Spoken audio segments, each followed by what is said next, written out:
Welcome to another episode of the Scottsdale Vibes Podcast. I'm your host, Alicia Haygood. We are finally recovered from the Open Super Bowl weekend, Scottsdale Super Season, which just leads me into the best topic yet, tequila. We are here. We're going to start at the table with Dr. Rob of Arizona Center for Laser Dentistry and, of course, Jeremy Mueller with State Farm Insurance. Guys, how are we feeling? Recovered. Yeah, we're feeling great. I mean, it literally took me 10 days to recover. I'm not even joking. I thought I could be a 20-year-old again. I am decades away from that, and my body let me know. That's why we have a lot of spas in Arizona. Seriously. And day spas. IVs and IVs. liquid IVs Oh, yeah. and 100%. everything. That's the one thing I saw that you all did, Jeremy, and I regret not doing. Oh, my gosh. It's a game changer. Game changer. I know. What were some of y'all's favorite events? Because this was a big week for us here. We had everybody in town. Dr. Rob, last time you were on, you were talking about going to see some concerts with the family, without the family. Yes. Got some days in with your coworkers and your employees that you took and spoiled rotten. How was the week for you? We tried, yeah. That's good memory. We went to the Open with the staff, and we had a great time. We went on a Tuesday, which isn't the crazy day, obviously, but I think we saw some golf. Is that what happens? Tuesday. Does anyone even go out Tuesday? Tuesday's like family day. A family day. It's like, isn't the Pro-Am day? It's a Pro-Am Yeah. day. Yep. Okay. So that's when like the kids get to go and like stand next to the golfers and like that's when the golfers want the crowd to be around. Gotcha. Because it's like the practice warm-up round. I learned that this year, by the way. I'm not an expert. I just learned. And that's fine. Yeah. Thursday as well. And then obviously for Super Bowl weekend, we had concerts going on. Yeah. So I did not I did not go to the Bird's Nest. Yeah. I actually went downtown to do the Super Bowl concerts. How was that? It was a lot of fun. I mean, packed to the brim. Yeah.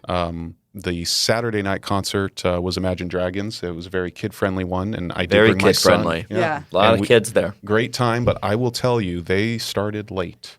Oh, what did they start, And like 7:15? No. They started. Imagine Dragons came on at 10:25, Oh, gosh. and they played their set, and I think they cut a couple of songs. And I kid you not, at midnight, lights up, music off, Get out. band gone. Get out. Yeah. Nice. So that was a treat, and we were there for quite a long time.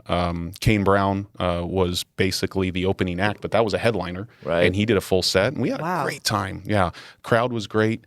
A lot of celebrities, a lot of football stars, Yeah. a lot of everybody around, and it was a lot of fun to actually partake in a lot of that stuff. I love that. What about you? What was some of your highlights, Jeremy? Honestly, Sunday night was a highlight. It was. Feet up on the sofa, watching the game. I had a Did you great watch dinner the game? Sunday night, watching the game. It was fun. No, it was the whole week was a blur. The traffic was insane. Oh, yeah. Just navigating the North Scottsdale madness. Big Phoenix Open this year. It was ginormous, yeah. They said they had the largest Tuesday crowd in Waste Management Open history. Congratulations. I On was Tuesday, there. yeah. I'm part of history. And then they said, obviously, Fridays and Saturdays. I don't know. So we went on Saturday, and we were walking up, and I could like see the entry tent right there. And it's like, this is going to take us 30 more minutes to get there. They stopped checking tickets. The security guards walked to the side, and everyone just started flying in because it was taking too long. Wow. Yeah. So all you had to do is just show a ticket or show a wristband, and they were like, no scanning, go. And so it was just, they literally just let every person in Floodgates. Wow. on Saturday. So, and that was right in the morning with the running of the bulls to the 16th hole? I'm not that young. No, this was like Yeah, at they get there 11:30. super early. Oh my gosh. They Yeah, said sunrise. people were lining up at 2 a.m. to get in on Saturday morning. Well, that's because they did not go to sleep after the bird's nest afterwards. So That's bird's exactly nest, what- back to the front gate, do it all over again. Rinse and repeat, people. Oh, God, that just makes me, my stomach I should be there handing out mouthwash or something. Right. That's a great idea. Yeah, just going around and sending out that. It was a great weekend, yes. I had a bunch of friends come in town, their first time experiencing the Open for half of them that came to visit, so it was a great introduction. Are they going to come back? That's the. They did say they're Can going to they come buy a back. second house out here? That's what I'm asking for, Yeah. right? Like, I need more room. I was telling Dr. Rob earlier, we had like 6 people. I sent my kids away for the weekend, so we had the whole house, but I had like people in bunk beds in my kids' room and half of them on the floor, and it was just like wherever their head Let's laid. preface that. You sent the kids to go skiing. I did. They were Yes. skiing in Flagstaff. They were having They a didn't go great to boarding time. school or Right. something like Not that. yet. I have threatened that before. I do tell my kids that I'm not paying for college. I'm paying for boarding school because it'll benefit us all better. Yep. Exactly. How about the drinks at the Open too? So that was another thing. That's a great lead in because we are talking tequila today. Tezcazul Tequila is a sole distributor here in Scottsdale, and I love to call it Scottsdale Tequila. It is so smooth. Jeremy and I, you and I got to go to a tasting Loved earlier. it. It was really good. And I'm a tequila guy. Right. I like my margaritas. I like my tequila. And that was a good one. Bianco? We drank that. We were making margaritas that weekend, and that was a Tezcazul weekend for us, no lie. It's excellent. It's smooth. I am usually a shot tequila or margarita, not literally a sipper tequila, but this tequila I can sip on, and that says something to me. I'm jealous. I'm I left know. out. I'm and third wheel here. it's What the heck? Scottsdale's own, so we have to support it. It is. It's only distributed here in Scottsdale. I'm so excited to introduce you to the distributor today. Tammy Fellows, we've had her on before, so her new company, IBB Distribution, is doing it, and as well as her man, David Fox. So David's who we're going to talk to today, and he is hilarious. We had fun, and we had fun without drinking tequila. So What? David's going to be fun on David tequila. said he'd send me a case, I believe. So Okay, so we're going to Jeremy's house next. So you don't need mine. You need Jeremy's Perfect. tasting. Yes. I have to try this. Yeah, 100%. It's good. They have a Blanco, Reposado, and Añejo. You can't go wrong with any of them. We made tequila drinks out of them, and then we also just sipped on it as well. In fact, I gave my husband some last night to sip on because he was moody. So I fixed that real quick. You can fix that. I know. Absolutely. I did. Well, I'm glad that y'all survived. We made it through Scottsdale Super Season. Now we just have to look forward to spring training that is coming up next. We're going to have them on next week. I'm excited. But in the meantime, let's get tasting some tequila. Stay tuned. We'll be right back after this break.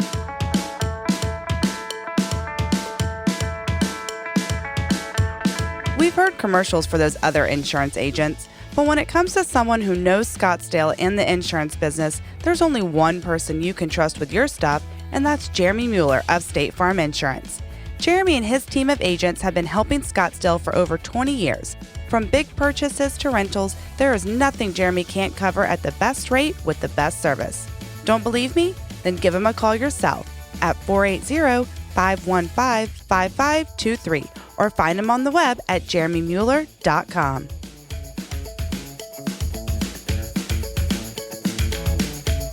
We all want that perfect smile. So who better to call for all your dental needs than Dr. Rob DeVito at Arizona Center for Laser Dentistry. Dr. DeVito and his staff offer the best dental experience. Whether it's time for your routine cleaning, one-of-a-kind laser dental treatment, or teeth whitening, their same-day service saves you time and money. And as a mom of 2 little ones, trust me, this is exactly what I need. Give Dr. DeVito a call at 480-990-1905. You can also find him on the web at drdevito.com.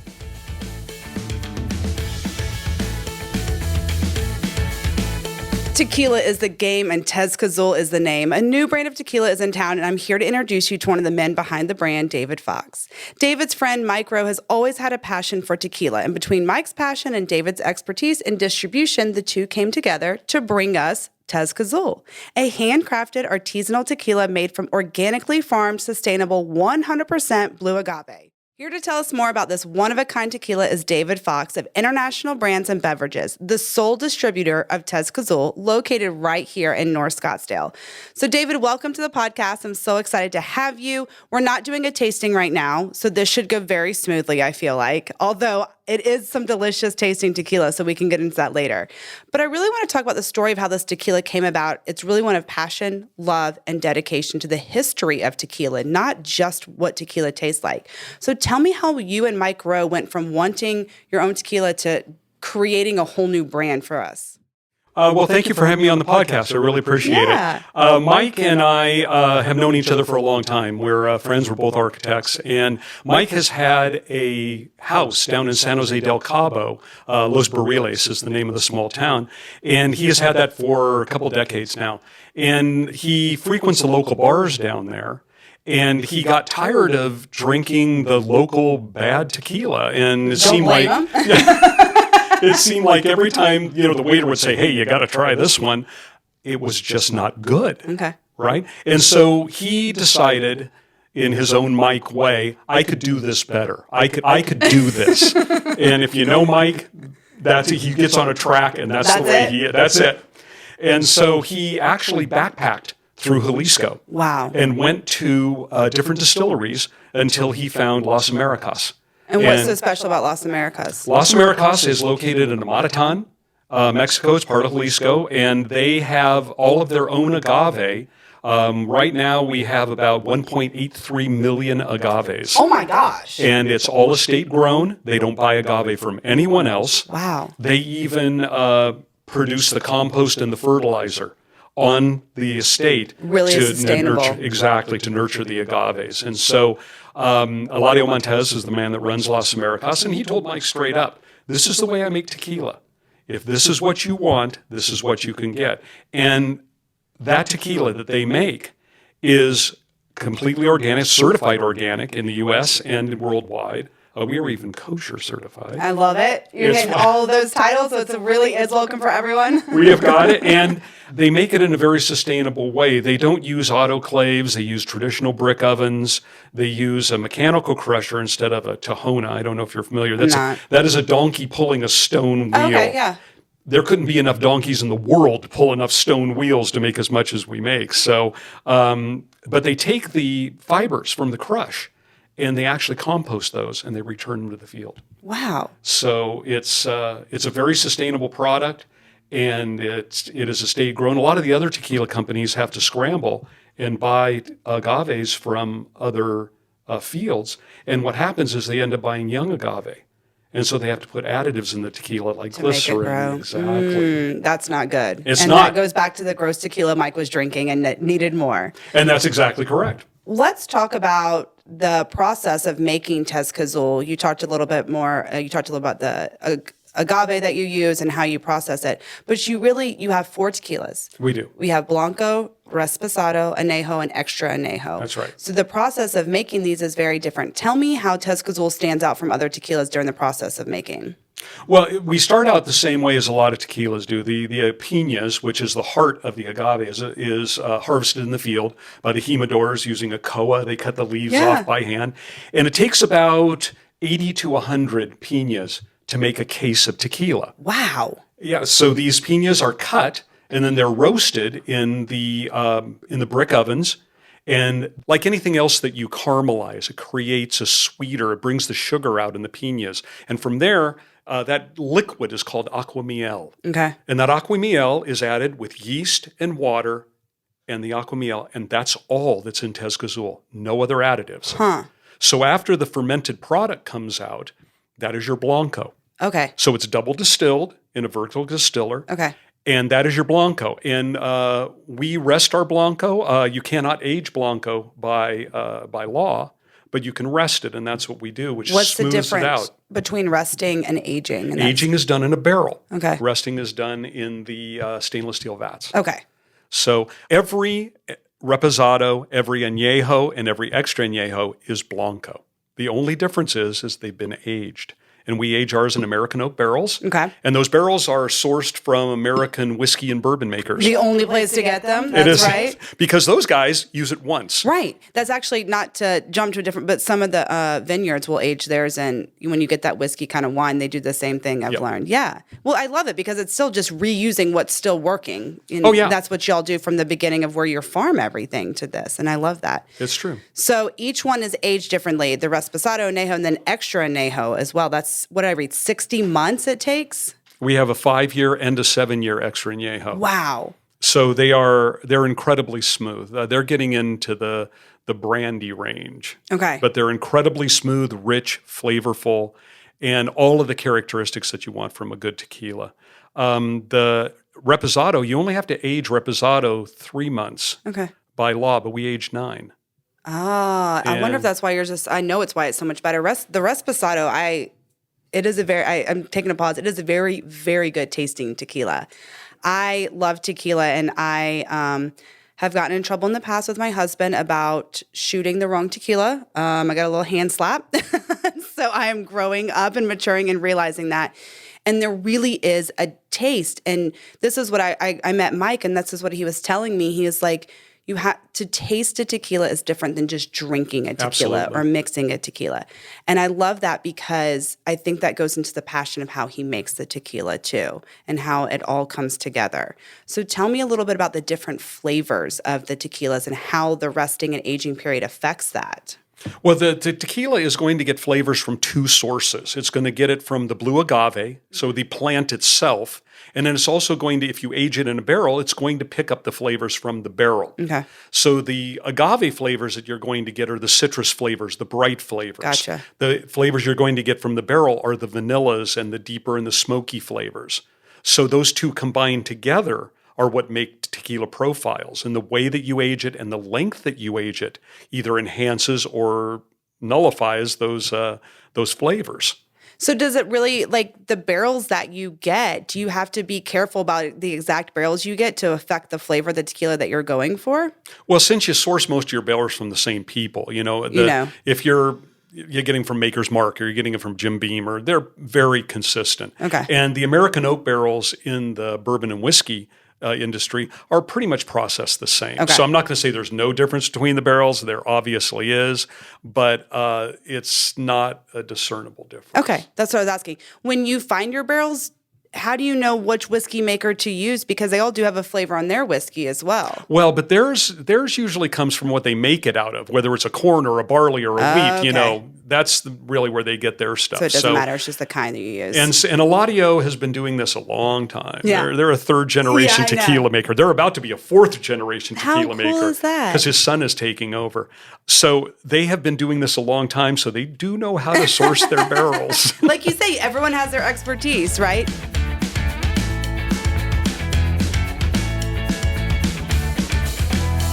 With over 20 years of experience in real estate, Sean Shackleton, the Shackleton Group, is ready for you.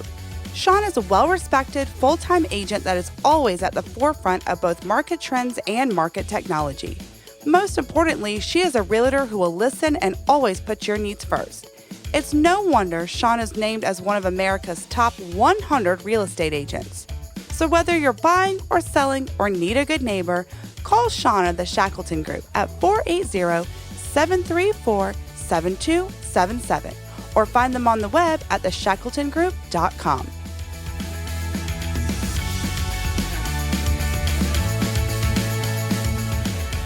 So you and Mike met. You were both architects. You came together. You both have a passion and a drive for entrepreneurship. One thing I learned is distribution. You have to get into that. That's a whole nother business on top of just making tequila. That is true. You can make all the tequila you want, but if you can't import it and you can't wholesale it and distribute it, it kind of just sits in the box, right? Yeah. So, and there are, in the United States, we have what we call the Tied House laws. And they came about because distillers and producers like Anheuser-Busch, the big beer companies, they used to only sell to places that sold only their product. Those places were called tied houses because they were tied to the manufacturer. Well, the United States broke that up. So now you can be one of three. You can be an importer, you can be a wholesaler, or you can be a retailer. But that's it. You can't be two. So Mike can be the importer, but he can't be the wholesaler or the distributor. That's why we created International Brands and Beverages, to be the wholesaler for the product that is imported from Mexico. So Arizona is the 7th largest tequila in consumption by state. I really thought that was a little low, to be honest, being so close to Mexico and how much we love it here. But why Scottsdale? Why did you choose here in Scottsdale to raise your distribution center? That's a really good question because we looked at a lot of places. We are already licensed to distribute in California. Okay. But California is a behemoth. It is 3.5 million cases. Wow. Actually, if you go 6-bottle cases, it's 7 million cases of tequila a year. Arizona is 1.15 million cases, which is still a tremendous amount of tequila. Yeah. But Phoenix is an island. If you're going to distribute in Los Angeles, you're distributing from Santa Barbara to San Diego. Okay. Because it's a megalopolis. But Phoenix, large metropolitan city, 5.5 million people, but it's its own contained island. And we felt that we could get here know the territory. Obviously, we have Tammy and Eric in International Brands and Beverages, so they're locals. Yeah. And we could identify where we had to sell and what we had to sell in a much more precise way by being here. And we're close to the border, and Phoenix has connections by transit to everywhere in the country. Very fair. Yeah. Made logical sense then. It did. Financial sense. What's your connection here to the Valley then? Well, my sons both went to University of Arizona. Okay. And my son Matthew and I started International Brands and Beverages in Tucson. Okay. And so we were the original plan was to take it out of Tucson and distribute from there because it was only he and I, and we needed a much smaller market. So Tucson is a much smaller market, but it has University of Arizona there, right? Right. Yeah. Well, I was looking to advertise. We decided that Tucson wasn't going to do it. So we started to come to Phoenix. I was looking to advertise in a magazine. My wife researched it for me. She picked out the 7 or 8 local magazines that advertised, but she pointed to one and said, "This is the woman you want to talk to." Let me guess. Was her name Tammy Fellows? Oh my gosh, that's How amazing. did you know that? I know. She's been on here a couple times. We love her here at the podcast. Well, and that was it. And I met she and Eric, and they requested actually at the end of the interview, maybe we could think about making them part of the company, and it just made total sense. That's fantastic. How far along in this journey are we now? From beginning of you and Mike being like, let's make tequila, to now we're in the warehouse right now recording this. You have a massive amount that we are very excited to get out here. What's the process timeline like? It's 5, almost 6 years Wow. that we're into it. Yeah. It's Mike worked on the flavor profiles for a very long time to get them right. Yeah. Because your initial impression of a tequila colors everything you do there afterwards. I agree. You drink the Blanco and it bites you. Yeah. You're not inclined to try the Reposado. You're not inclined to try the Añejo or the Extra Añejo. And one of the comments that we get all the time in a tasting is someone will drink the Blanco, they'll sip it, and they'll go, "It didn't bite me." Right. And Mike That and was I what say, said. "It shouldn't bite you." And Mike's like, that's why I got into this, because Exactly. they kept biting me in Mexico. And that's exactly it. So that then encourages people to march up the ladder, go to the Repo, go to the Añejo, go to the Extra Añejo. I want to talk about the name Tezcazul. I really feel like this is just represents the heart behind the taste of the tequila. Going back from what you said earlier, David, and he went backpacking trying to find the right, maker of tequila. Tell me about the name as well, Tezcazul, and where it comes from. Well, the ancient Aztecs, made pulque, Right. which was the precursor to tequila. And Mike wanted to make sure that we were respectful to the ancient makers. We like to say that Tezcazul is the modern expression of the ancient drink. I love that.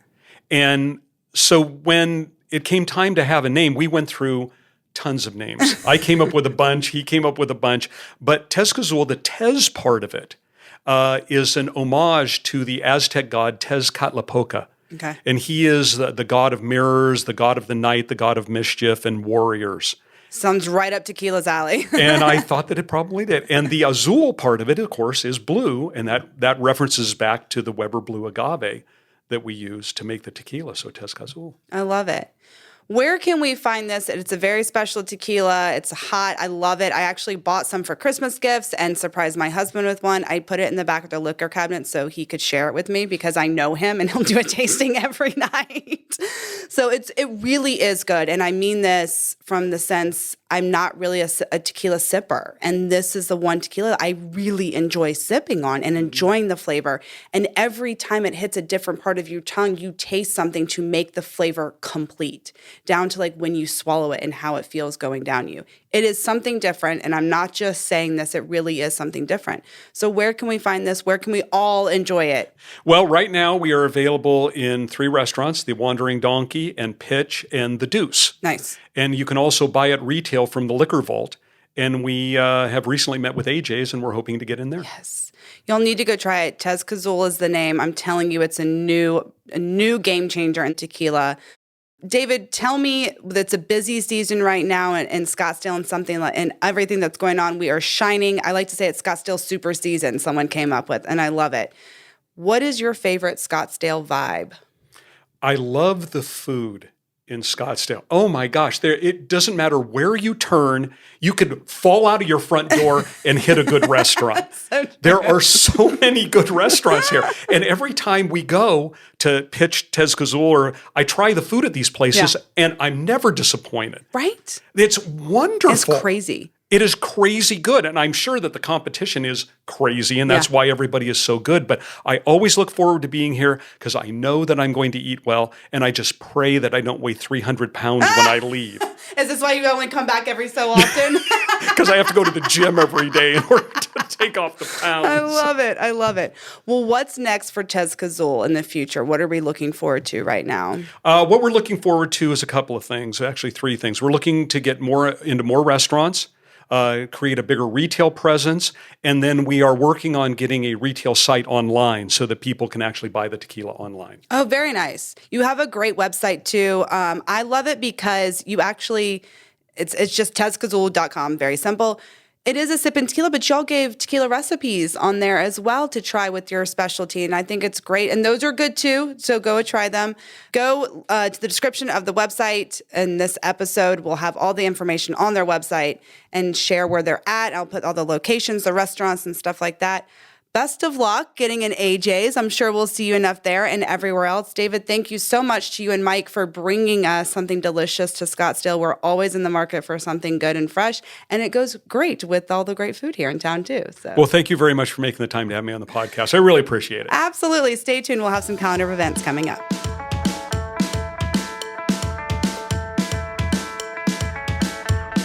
Are you like me and love a good fried chicken sandwich? Maybe a grilled chicken salad of some sort. How about those hot and fresh fries, all washed down with some fresh squeezed tea or a milkshake? Are you hungry yet? Then you need to go check out Bird Call, located at the corner of Scottsdale and Shea, for everything delicious, fresh, all natural, and locally sourced. Bird Call started with the mission to make natural food more accessible. Not only are they feeding us all natural food, but 1% of their sales goes to support local schools, charities, and organizations here in Scottsdale. You can see all the delicious details by visiting eatbirdcall.com or just driving to their location on Scottsdale and Shea. Oh, and did I mention they're open on Sundays? Unlike some other chicken places, you can get your chicken fix 7 days a week. Bird Call, your only choice when it comes to all natural and delicious chicken.